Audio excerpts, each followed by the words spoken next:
C'est la tenante du titre qui remporte ce Grand Prix du Bourbonnais. Franck Rivard qualifie Delia Dupomereux pour le Grand Prix d'Amérique. Reddy Cash qui va néanmoins tenir Royal Dream en respect. La victoire pour Reddy Cash, deuxième place pour Royal Dream, troisième place.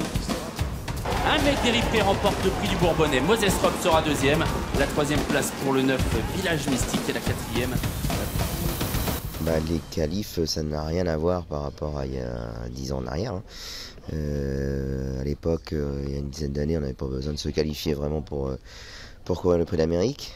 Maintenant, on est obligé d'avoir un cheval performant déjà dans les premières qualifications, parce que le mieux c'est de se qualifier dès les premières pour être sûr de pouvoir participer en pouvant faire moins fort dans les autres d'après, quoi. Je pense que c'est le mieux, je pense que c'est la meilleure solution.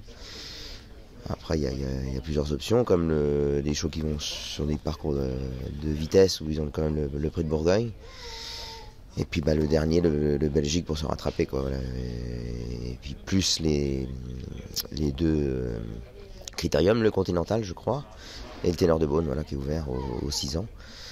Donc il y a beaucoup d'options maintenant pour se qualifier qui n'avaient pas à l'époque, quoi.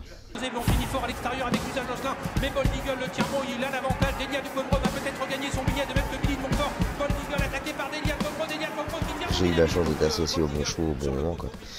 Après, j'avais Bold Eagle à l'époque, Reddy Cash aussi, donc voilà. Quand on a des chevaux comme ça, c'est quand même plus facile de gagner.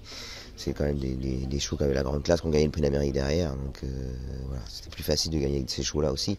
Ouais, j'étais un peu content de mon coup sur ce coup-là, parce que j'étais quand même le driver attitré de Bold et j'avais été désoclé avant, donc de le battre, ça m'avait fait plaisir quand même. Après, j'ai gagné avec Carla, c'était une jument qui était dure, qui était plus faite pour cette course-là, parce que je crois qu'à l'époque, en plus, il y avait un rendement de distance. À mon avis, elle devait partir en tête. Donc c'est une jument qui était capable d'aller devant, donc c'était pas facile de lui rendre la licence. Non, je pense qu'on peut gagner avec un jeune cheval.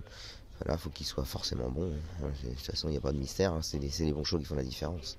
Déjà, il faut essayer de prendre un bon départ quand même, il ne faut pas trop loin. Et puis dans les bonnes roues, quoi.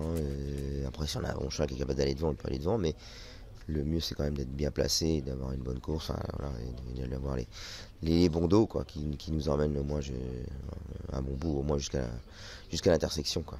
La suite logique du Bourbonnais, c'est quand même le Bourgogne. Après, il y en a qui font l'impasse, qui vont directement sur le Belgique. Ça dépend des chevaux. T'as des chevaux qui sont plus rapides que d'autres, qui sont plus à l'aise sur un 2100. Donc ils sont plus préparés pour le prix de Bourgogne.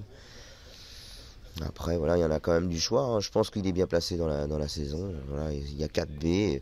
Je pense qu'elles sont très bien placées. Et ça fait déjà des années que c'est comme ça. À mon avis, il ne faut pas trop le changer, je pense pas.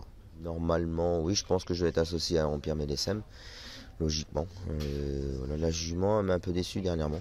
Même si je suis 3e. Bon, elle est qualifiée, donc on va courir plus sage, à mon avis. Je sais pas, on va voir avec Fabrice, je sais pas ce qu'il va décider encore. Il y a quand même pas mal de concurrents qui vont vouloir se qualifier, forcément. Il y a un cheval qui a été malchanceux dernièrement, c'est le cheval à Benoît Robin. Il aurait pu être il était 2e quand même, il était sûr d'être qualifié, donc il va vouloir essayer de le qualifier dans cette course-là, parce que après il n'a pas trop le choix, hein. Et dans le 2100, à mon avis, c'est moins son truc, donc il va être obligé de l'amener au top pour cette course-là. Et puis le cheval de Christian, je ne sais pas ce qu'il va faire, parce que bon, il est qualifié, il n'est pas fort, donc il va peut-être courir moins offensif.